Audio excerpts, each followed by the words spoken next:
નમસ્કાર દર્શક મિત્રો, હું છું જીગર. આપ જોઈ રહ્યા છો નર્મદા સમાચાર. સૌપ્રથમ જોઈશું આજના મુખ્ય સમાચારો. ભરૂચ જિલ્લામાં ઝઘડિયાથી ચાંદીપુરાનો 3 વર્ષની બાળકીનો શંકાસ્પદ કેસ મળ્યો. ભરૂચ સિવિલ હોસ્પિટલમાં ખાસ ચાંદીપુરા વોર્ડમાં બાળકી સારવાર હેઠળ. જિલ્લા આરોગ્ય અધિકારીએ લોકોને ગભરાયા વગર સતર્ક રહેવા કર્યું સૂચન.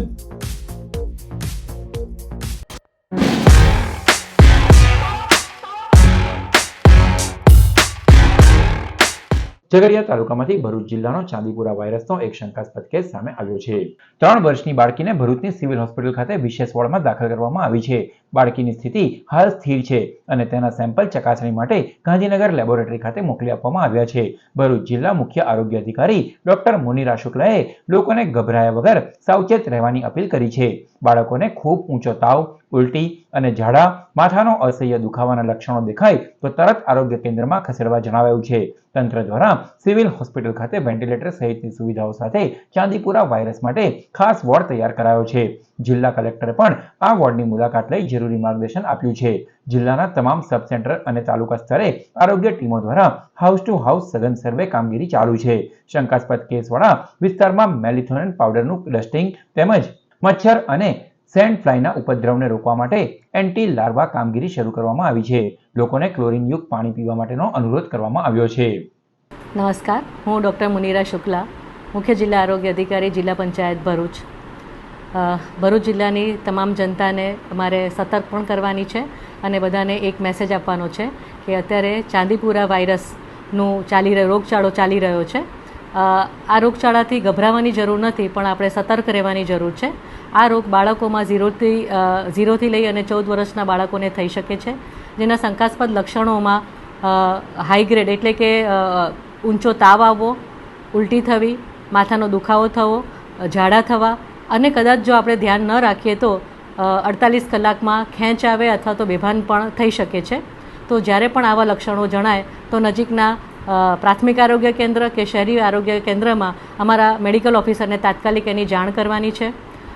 ભરૂચ જિલ્લા ખાતે આપણે સિવિલ હોસ્પિટલ એટલે કે મેડિકલ કોલેજ KMCRI ખાતે આપણે ચાંદીપુરા વાયરસના શંકાસ્પદ કેસો માટેનો વોર્ડ પણ બનાવી દીધો છે અને ત્યાં બાજુ જો આપણને આવા શંકાસ્પદ કેસ માલુમ પડશે તો આપણે ગભરાવાની જરૂર નથી, પણ તકેદારી રાખી અને જો આરોગ્ય કેન્દ્રના મેડિકલ ઓફિસરને જાણ કરીશું તો આપણે આ જગ્યા પર આપણે દાખલ થવાનું છે અને ત્યાંથી આપણું સેમ્પલ લઈ અને ગાંધીનગર લેબોરેટરી ખાતે અમે મોકલીશું.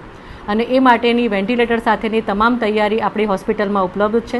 માનનીય કલેક્ટર સાહેબશ્રીએ પણ આ વોર્ડની મુલાકાત લઈ અને જરૂરી સૂચનો અને માર્ગદર્શન પણ આપેલ છે. અત્યારે આપણા એક શંકાસ્પદ કેસ છે, ગઈકાલે ઝઘડિયાથી આપણે ત્યાં આવ્યું છે, જેને આપણે સિવિલ હોસ્પિટલમાં એડમિટ કર્યું છે. 3 વર્ષની બાળકી છે અને બાળકી અત્યારે સ્ટેબલ છે અને એનું સેમ્પલ છે ગઈકાલે સાંજે જ આપણે ગાંધીનગર લેબોરેટરીમાં મોકલી દીધું છે. અંકલેશ્વર શહેર એ ડિવિઝન પોલીસે સુરતી ભાગોળ વાવ પાછળથી વિદેશી દારૂના જથ્થા સાથે બુટલેગરને ઝડપી પાડ્યો. અંકલેશ્વરના સુરતી ભાગોળ વાવ પાછળ રહેતો બુટલેગર અલ્પેશ જ્યોર્જ ખિસ્ત્રી પોતાના ઘરે વિદેશી દારૂનો જથ્થો સંતાડી રાખીને વેચાણ કરે છે જેવી બાતમીના આધારે શહેર એ ડિવિઝન પોલીસે દરોડા પાડ્યા હતા. પોલીસે સ્થળ પરથી વિદેશી દારૂની 30 નંગ બોટલ મળી કુલ 9,000થી વધુનો મુદ્દામાલ કબજે કર્યો હતો અને બુટલેગર અલ્પેશ ખ્રિસ્તીને ઝડપી પાડ્યો હતો. ભરૂચ ક્રાઇમ બ્રાન્ચે અંકલેશ્વરના ભડકોદરા ગામ સ્થિત નોબલ માર્કેટમાં આવેલ લીઝા એન્ટરપ્રાઇઝના ગોડાઉન પર દરોડા પાડી કારના નંબર પ્લેટની પાછળ ચોરખાનામાં સંતાડેલ વિદેશી દારૂનો મોટો જથ્થો ઝડપી પાડ્યો. ભરૂચ ક્રાઇમ બ્રાન્ચની ટીમે બાતમીના આધારે અંકલેશ્વર તાલુકાના ભડકોદરા ગામ સ્થિત નોબલ માર્કેટમાં આવેલા લીઝા એન્ટરપ્રાઇઝના ગોડાઉન પર દરોડા પાડી કારમાં નંબર પ્લેટની પાછળ ચોરખાનામાં સંતાડેલ ભારતીય બનાવટનો વિદેશી દારૂનો જથ્થો ઝડપી પાડ્યો હતો. ચોરખાનામાં 901 જેટલી બોટલ સંતાડવામાં આવી હતી, જેને પોલીસે ઝડપી પાડી છે. પોલીસે મોહમ્મદ કૈફ એઝાઝ અહેમદ સૈયદ નામના બુટલેગરની ધરપકડ કરી છે. પ્રાથમિક પૂછપરછમાં તેણે દારૂ તેના પિતા એઝાઝ અહેમદ સૈયદના કહેવાથી રાહુલ નામના વ્યક્તિ મારફતે મંગાવવામાં આવ્યો હોવાનું તેમજ અનવરભાઈ બચુભાઈ સિપાઈ દારૂ ભરેલી કાર લઈને આવ્યો હોવાનું પોલીસ સમક્ષ જણાવ્યું હતું. પોલીસે દારૂ ઉપરાંત કાર, એક મોબાઈલ ફોન અને અન્ય દસ્તાવેજો સહિત કુલ ₹6,72,586નો મુદ્દામાલ કબજે કર્યો છે. પોલીસે ગુજરાત પ્રોહિબિશન એક્ટની સંબંધિત કલમો હેઠળ ગુનો નોંધી વધુ તપાસ હાથ ધરી છે. અંકલેશ્વર નગર સેવા સદન દ્વારા પુનઃ એકવાર રસ્તે રખડતા ઢોર પકડવાની ઝુંબેશ હાથ ધરવામાં આવી છે. અંકલેશ્વર શહેરમાં વરસાદી માહોલ વચ્ચે રસ્તાઓ પર રખડતા ઢોરના કારણે સર્જાતી ટ્રાફિકની સમસ્યાના તથા અકસ્માતના જોખમને ધ્યાનમાં રાખી નગર સેવા સદન દ્વારા વિશેષ ઝુંબેશ હાથ ધરવામાં આવી હતી. આ કામગીરી દરમિયાન સ્ટેશન રોડ, 3 રસ્તા, ભરૂચી નાકા, મોદીનગર અને પ્રતિન ચોકડી સહિતના વિસ્તારોમાંથી રસ્તા પર રખડતા ઢોરને પકડી પાડવામાં આવ્યા હતા. કાર્યવાહી દરમિયાન કોઈ અનિચ્છનીય બનાવ ન બને અને ઢોર માલિકો સાથે ઘર્ષણ ટળે તે માટે પોલીસ બંદોબસ્ત પણ ગોઠવવામાં આવ્યો હતો. પકડાયેલા તમામ ઢોરને મોદીનગર નજીક આવેલા ઢોર ડબ્બામાં ખસેડવામાં આવ્યા હતા. નગર સેવા સદનના અધિકારીઓએ જણાવ્યું હતું કે શહેરમાં રખડતા ઢોરની સમસ્યા દૂર કરવા અગાઉ પણ અનેક વખત સૂચનો અને ચેતવણીઓ આપવામાં આવી હતી. તેમ છતાં નિયમોનું પાલન ન કરતા ઢોર માલિકો સામે હવે કડક વલણ અપનાવવામાં આવશે. વારંવારની સૂચનાઓને અવગણનારા માલિકો સામે પોલીસ ફરિયાદ નોંધાવવાની તજવીજ પણ હાથ ધરવામાં આવી છે. અંકલેશ્વર નગરપાલિકા દ્વારા અંકલેશ્વર શહેરમાં જે ઢોર માલિકો તે પોતાના ઢોર રખડતા મૂકી દે છે અને જેનાથી અકસ્માત થાય એને ટ્રાફિકની અડચણ થાય એટલા માટે નગરપાલિકા દ્વારા ઢોર પકડવાની ડ્રાઈવ કરવામાં આવી. તેમાં આજરોજ સ્ટેશન રોડ, 3 રસ્તા market, Chauta Bazaar, Modinagar road, hotel પ્રટીનથી overbridge, Gadkhol bridge, Mahavir turning ને જુદા જુદા વિસ્તારમાં ફરીને જે રખડતા ઢોરો હોય તેને પકડવાની ડ્રાઈવ કરી છે અને પકડવામાં આવ્યા છે. આવી રીતે અંકલેશ્વર નગરપાલિકા દ્વારા રોજે રોજ ડ્રાઈવ કરવામાં આવશે અને ઢોર માલિકો જે છે એમને નગરપાલિકા દ્વારા અપીલ પણ કરવામાં આવે છે અને તાકીદ પણ કરવામાં આવે છે. તમે વારંવાર અપીલ કરવા છતાં પણ તમે તમારા ઢોર રખડતા મૂકી દો છો, જેને લીધે કંઈ બનાવ બનશે તો એમાં સંપૂર્ણ જવાબદારી તમારી થશે. અંકલેશ્વર એલી ક્વીન ક્લબ દ્વારા 500 ગાયો માટે ઔષધીય લાડવા બનાવવાનો સેવા પ્રોજેક્ટ યોજાયો હતો, જેમાં ક્લબની બહેનો ઉત્સાહભેર જોડાઈ. અંકલેશ્વરમાં સાર્થક ફાઉન્ડેશનના સહયોગથી એલઈ અંકલેશ્વર ક્વીન ક્લબ દ્વારા ગાય અને ભેંસને પેટમાં થતી કૃમિ તેમજ અન્ય બીમારીઓથી બચવા માટે 500 ગાયો માટે ઔષધીય લાડવા બનાવવાનો સેવા પ્રોજેક્ટ હાથ ધરવામાં આવ્યો હતો. સેવાકીય કાર્યક્રમ અંતર્ગત ક્લબની બહેનોએ ગણેશ પાર્ક ખાતે એકત્રિત થઈ ઉત્સાહભેર લાડવા બનાવવાની કામગીરી કરી હતી.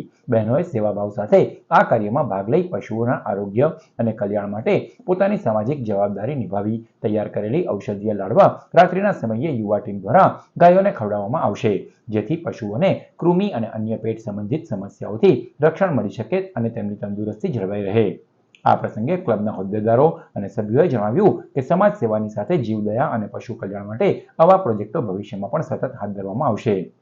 સાર્થક ફાઉન્ડેશન ચેરિટેબલ ટ્રસ્ટ, એની Ankleshwar queen club, Gopal Krishna foundation trust તરફથી અમે લોકો આજે ગૌવંશ માટે 500 ગાયોને અંકલેશ્વર જીઆઈડીસીમાં ડીવોર્મિંગની દવાનું આજે આયોજન કર્યું છે. ડીવોર્મિંગની દવા એટલે એ ટાઈપની દવા છે કે જે અત્યારે જે એ લોકોને ચોમાસાની સિઝનમાં એ લોકોને પેટમાં જે બધી કૃમિ થતી હોય, બીજી બધી બીમારી થતી હોય, ગમે એવું પ્લાસ્ટિકને બધું ખાય છે એને લીધે જે તકલીફ થાય છે એના માટે અમે એમને ઘઉંના લાડવામાં બનાવીને એની અંદર ડીવોર્મિંગની દવા એમાં મૂકીને એ લોકોને ખવડાવીએ છીએ. આ રીતનું આયોજન અમે વર્ષમાં 4 વખત કરીએ છીએ.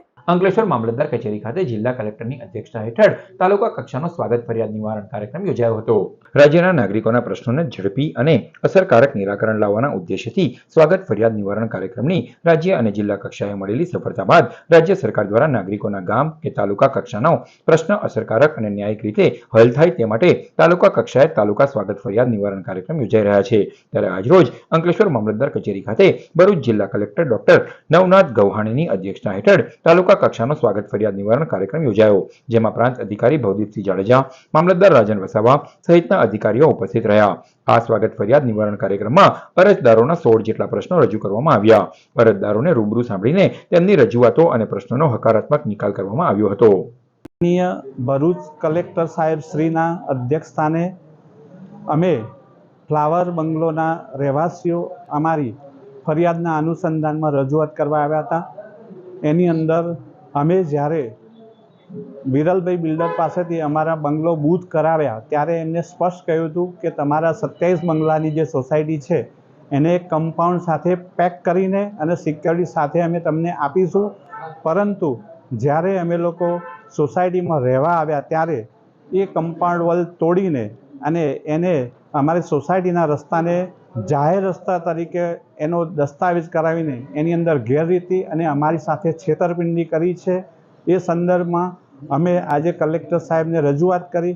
આજરોજ અંકલેશ્વર તાલુકા મામલતદાર ઓફિસ ખાતે માનનીય કલેક્ટર સાહેબના અધ્યક્ષસ્થાને તાલુકા સ્વાગત કાર્યક્રમનું આયોજન કરવામાં આવેલું, જેમાં ટોટલ 16 પ્રશ્નોનો ઉલ્લેખ હતો. આ 16 પ્રશ્નોના અરજદારોને સાંભળી અને માનનીય કલેક્ટર સાહેબે પ્રશ્નોનો હકારાત્મક નિકાલ કરેલ છે તથા સંબંધિત ડિપાર્ટમેન્ટને સૂચના આપેલી છે. સંકલનના તમામ અધિકારીઓને ક્વોલિટી વર્ક અને ક્વોલિટી જળવાઈ રહે તે મુજબની સૂચના આપેલી છે અને જરૂરી જે પણ અધિકારી છે એમને લેખિતમાં સૂચના તેમજ નોટિસ પણ આપવામાં આવેલ છે. ભરૂચમાં લાંબા સમયના વિરામ બાદ શહેરના વિવિધ વિસ્તારોમાં વરસાદ વરસ્યો હતો, જેથી વાતાવરણમાં ઠંડક પ્રસરી હતી. ભરૂચ શહેરમાં લાંબા સમયના વિરામ બાદ મેઘરાજાએ ધમાકેદાર એન્ટ્રી કરી હતી. શહેરમાં પવન સાથે ધોધમાર વરસાદ વરસતા વાતાવરણમાં ઠંડક પ્રસરી હતી અને લોકોને ગરમી તેમજ બફારામાંથી આંશિક રાહત મળી હતી. વરસાદના કારણે શહેરના શક્તિનાથ, કસક સર્કલ, સ્ટેશન, પાંચબત્તી સહિતના વિસ્તારોમાં માર્ગો પર પાણી ભરાયા હતા. અચાનક પડેલા વરસાદને કારણે વાહન ચાલકોને અવરજવરમાં મુશ્કેલીનો સામનો કરવાનો વારો આવ્યો હતો, જ્યારે રાહદારીઓ વરસાદથી બચવા માટે સુરક્ષિત સ્થળોએ આશરો લેતા પણ જોવા મળ્યા હતા. અંકલેશ્વર હાંસોટ પંથકમાં સમી સાંજે વરસાદી માહોલ, ઠેર ઠેર છૂટોછવાયો વરસાદ વરસ્યો. અંકલેશ્વર અને હાંસોટ પંથકમાં સોમવારે સમી સાંજે અચાનક વાતાવરણમાં પલટો આવ્યો હતો. કાળા ડિબાંગ વાદળો છવાતા અનેક વિસ્તારોમાં ઠેર ઠેર છૂટોછવાયો વરસાદ વરસ્યો હતો. અંકલેશ્વર જીઆઈડીસી સહિત શહેરના વિવિધ વિસ્તારોમાં તેમજ હાંસોટ તાલુકાના ગ્રામ્ય વિસ્તારોમાં પણ વરસાદી ઝાપટા નોંધાવા સાથે વાતાવરણમાં ઠંડક પ્રસરી ગઈ હતી. અંકલેશ્વરમાં 11 મિલીમીટર જેટલો વરસાદ નોંધાયો છે. ભરૂચ સી ડિવિઝન પોલીસે ઓપરેશન મિલાપ હેઠળ ગુમ થયેલ નેપાળી મહિલા અને તેના 1 વર્ષના બાળકને સુરતથી શોધી પરિવારજનો સાથે મિલન કરાવ્યું. ભરૂચ શહેરના મક્તમપુરમાં રહેતા મૂળ નેપાળના નબીન સોનીની પત્ની 21 વર્ષીય નનુ 1 વર્ષના પુત્ર કમલ સાથે 18 જુલાઈએ તુલસીધામ 3 રસ્તા ખાતે ખરીદી કરવા નીકળી હતી. ખરીદી કરીને પરત ફરતી વખતે તેઓ રસ્તો ભૂલો પડી ગયા હતા. મહિલા પાસે કોઈ મોબાઈલ ફોન ન હતો તેમજ તેમને નેપાળી સિવાય અન્ય કોઈ સ્થાનિક ભાષા આવડતી ન હોવાથી તેઓ ઘરે પરત પહોંચી શક્યા ન હતા. આ અંગે પરિવારજનોએ 20 જુલાઈના રોજ સી ડિવિઝન પોલીસ સ્ટેશનમાં જાણ કરી હતી. પીઆઈ એનઆર ચૌધરી અને તેમની ટીમે અલગ અલગ ટુકડીઓ બનાવી તપાસ શરૂ કરી હતી. સીસીટીવી કેમેરા તપાસતા યુવતી બાળકી સાથે જાડેશ્વર ચોકડી પરથી રિક્ષામાં બેસી અંકલેશ્વર જતી જોવા મળી હતી. આગળ તપાસ કરતા બંને સુરત તરફ જતી બસમાં બેસીને ગયા હોવાનું જણાવાયું હતું. પોલીસ ટીમે ત્વરિત કાર્યવાહી કરીને સુરત મોટા વરાછા ખાતેથી માતા અને સંતાનને સલામત રીતે શોધી કાઢ્યા હતા. સુરતથી ભરૂચ લાવી તેમના પરિવાર સાથે મિલન કરાવતા જ પરિવારજનો ભાવવિભોર થઈ ઉઠ્યા હતા. 7 મહિનામાં સી ડિવિઝન દ્વારા 35 ગુમશુદા પૈકી 29ને શોધી કાઢી પ્રશંસનીય કામગીરી કરાઈ છે. અંકલેશ્વર સૈનપુર સીમમાંથી ₹1.35 લાખની 3 દુધાળી ભેંસોની ચોરી થઈ. અંકલેશ્વર તાલુકાના સૈનપુર ગામની સીમમાંથી પશુપાલક રસીદ પઠાણની ₹1.35 લાખની કિંમતની 3 દુધાળી ભેંસોની અજાણ્યા ઈસમો દ્વારા ચોરી થઈ હોવાનો બનાવ પ્રકાશમાં આવ્યો છે. આ અંગે પશુપાલકે અંકલેશ્વર રૂરલ પોલીસ મથકે ફરિયાદ નોંધાવતા પોલીસે ગુનો નોંધી આગળની તપાસ હાથ ધરી છે. ભરૂચની મહિલા સાથે આરઈઆઈટીમાં રોકાણ અને દર મહિને 3% વળતરના નામે ભાડુઆત મહિલાની ભાણેજ સાથે મળીને ₹90 લાખની ઠગાઈ કરાઈ. ભરૂચની મલ્હાર ગ્રીન સિટીમાં રહેતા ધારાબેન પરમારના મકાનની સામે 4 વર્ષ પહેલા ભાડેથી અંજલિ આસોલકર રહેતા હતા. ધારાબેનના માતા પિતાનું અવસાન થયા બાદ તેઓએ એકના એક સંતાન હોય વારસાઈમાં મકાન અને દાગીના મળ્યા હતા. આ ભાડુઆત મહિલા તમામ બાબતોથી પરિચિત હોય પોતાના બહેનના દીકરા ભાણેજ મહારાષ્ટ્રના અથર્વ જોશી સાથે મળી રિયલ એસ્ટેટ ઇન્વેસ્ટમેન્ટ ટ્રસ્ટમાં રોકાણ કરાવવાના બહાને ધારાબેનને લલચાવ્યા હતા. ભાણેજ સીએ હોવાનું કહી દર મહિને 3% રોકાણ સામે વળતર અપાશે અને ઝાંસો આપ્યો હતો. ધારાબેને અંજલિબેનની વાતોમાં આવી 1.5 વર્ષમાં 60 વખત અથર્વના એકાઉન્ટમાં ₹90 લાખ રોકાણ માટે ટ્રાન્સફર કર્યા હતા. બાદમાં વળતરની માંગણી કરતા માસી ભાણેજે ફોન ઉઠાવવાનું બંધ કરી દેતા અને ભાડુઆત તરીકે રહેતા અંજલિબેન પણ ઘર ખાલી કરી પલાયન થઈ ગયા હતા. અંતે ધારાબેનને ભરૂચ એ ડિવિઝન પોલીસ મથકે પોતાની સાથે વળતરના નામે 90 લાખની ઠગાઈ અંગે માસી ભાણેજ સામે ફરિયાદ નોંધાવી હતી.